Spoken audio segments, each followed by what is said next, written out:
बहरहाल एकदम फालतू आदमी है यहाँ का आमदार, कोई बात नहीं है कि बोलने का, तो कोई नई बात तो नहीं इनके बारे में बोलने की, समझे। कहीं इनको डर लगता असल में कि मैं बोलूँगा तो कहीं मुझे मारेंगे कि कुछ करेंगे लोग।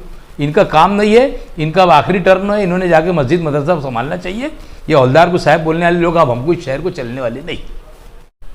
नीतीश राणे साहब ने जो बोला है मालेगांव शहर के बारे में, इसके पहले भी जब वो मालेगांव आए थे उन्होंने भी मिनी पाकिस्तान ये वो बिला वजह इन्होंने बयान दिया।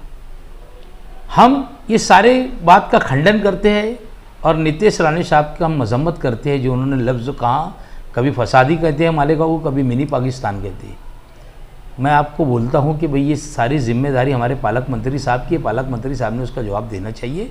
और वहाँ पे हमारे जब वो बोल रहे थे तो हमारे विधान भवन के अंदर हमारे शहर के आमदार थे, इनका काम था कि कम से कम उठ के इनको एक लफ्ज़ तो बोल देते थे। इन्होंने नहीं कहा। हम सारी चीज़ की मजम्मत करते हैं, मजम्मत करते। और सरकार से मैं ऐसा मुतालबा करूँगा कि ऐसे लोगों के ऊपर लगाम लगना चाहिए जो बिला वजह शहर का अमन ख़राब करने का, मुसलमानों को बदनाम करने की जो साजिश कर रहे हैं। इसके पहले भी नीतीश राणे साहब मालेगांव आए थे, उन्होंने जब भी कहा था कि मालेगांव को मिनी पाकिस्तान कहा था, ये हरकत जो उनकी है दिन ब दिन ज़बान दराजी, ये अच्छी बात नहीं है। मैंने आज अपोजिशन लीडर वडेट्टीवार साहब को मैंने फ़ोन करके बताया कि ऐसी कल बात उन्होंने कहा। मैंने कहा यही बात बोला कि उसको ये बात बोलने की ज़रूरत नहीं है। अगर उसने कहा तो आप इस विधान भवन के अंदर आप वहाँ पर एक बात का मुतालबा रखें कि हमारे ज़िले के पालक मंत्री श्रीमान जादा भूसे साहब, वो ज़िले के पालक मंत्री ज़रूर रहे, बहरहाल मालेगांव से उनका एक ताने बाने का रिश्ता है। हमेशा मालेगांव के शहर के दुख दर्दों के अंदर वो हमेशा साथ रहते। उन्होंने ये बात उसको बोलना चाहिए कि हॉल के अंदर उन्होंने बात बोलना चाहिए कि नीतीश जी आप गलत बोल रहे हैं, मैं वहाँ से नुमाइंदगी करता हूँ, मालेगांव आउटर मेरा एरिया है और सिटी के अंदर भी मैं वहाँ का रहने के बाद मैं काम करता हूँ, वहाँ के लोग मेरे पास काम करके आते। ऐसी कौन सी बात है कि जो उसने बोला है कि भाई ऐसी हरकत, ये बिल्कुल गलत बात है कि कभी भी फसाद के लिए लोग तैयार रहते। ये सारी चीज़ जो है एक उससे वो नहीं बोल रहा है, ये मिट्ठी मुहैया बोलते हैं ना, वैसी बात है। अपने कल मैंने उनके बाजू के अंदर जो हमारे खासदार साहब है धुलिये की, वो आखिरी है, चिराग जब बुझता है ना तो फड़फड़ करता, तो उनको आप आखिरी में समझता शायद उनको टिकट भी नहीं देने वाले है। ये मुतालबा जो है दिगावकर साहब का चल रहा है कि दिगावकर साहब को यहाँ टिकट देने वाले, और ऊपर के लोगों की भी आवाज़ है। मेरी जो रिपोर्ट के मुताबिक ये है कि अमित शाह साहब कुछ चाहते कि यहाँ पर जो है दिगावकर साहब को टिकट दिया जाए लोकसभा का। खैर ये उनकी पार्टी का मामला है।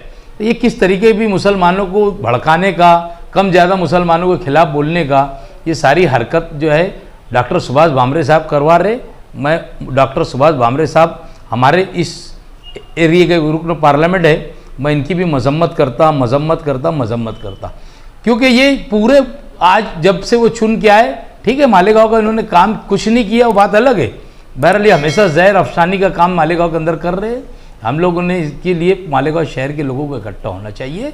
और ये जो हरकत है, कभी नीतीश राणे साहब बोलते हैं मिनी पाकिस्तान, कभी बोलते फसादी, कभी बोलते कुछ। अरे भाई एक तो तुम इंसिडेंस बताओ मालेगांव शहर के मुसलमानों का।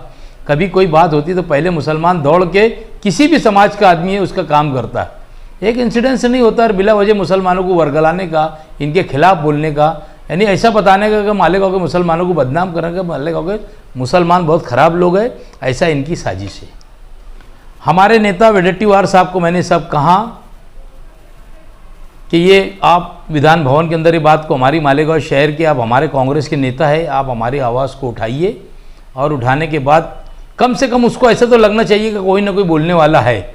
तो उन्होंने कल कहा कि कल मैं जो है बैठ के बात करूंगा, कल भी हाल में कल अगर वक्त मिल गया तो कल की कल मैं बोलूँगा ये बात, और नहीं तो परसों के दिन 101% बोलने वाला हूँ कि भाई ये जो बात है ये गलत है, मुसलमानों के तय जो बात है इसके लिए तो सबको इकट्ठा होना चाहिए, उलमाए कराम ने भी इकट्ठा आना चाहिए।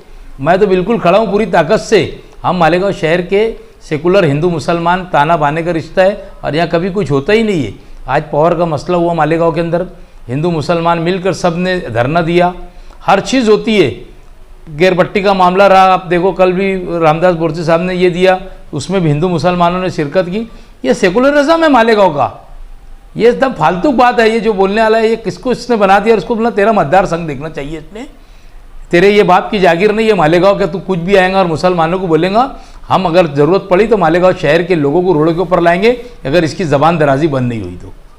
असल में जिसको जो आदमी बोलता है उसको बोलने की हिम्मत इसीलिए उसको मालूम है कि इनके पीछे बोलने वाला कोई नहीं है।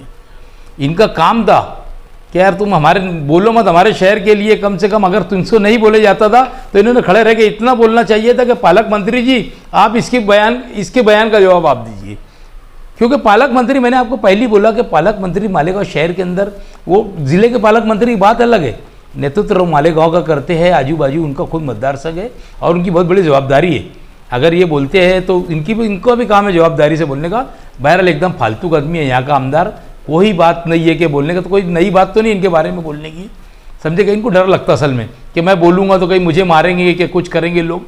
इनका काम नहीं है, इनका आखिरी टर्म है, इन्होंने जाके मस्जिद मदरसा संभालना चाहिए। ये हौलदार को साहब बोलने वाले लोग अब हमको इस शहर को चलने वाले नहीं।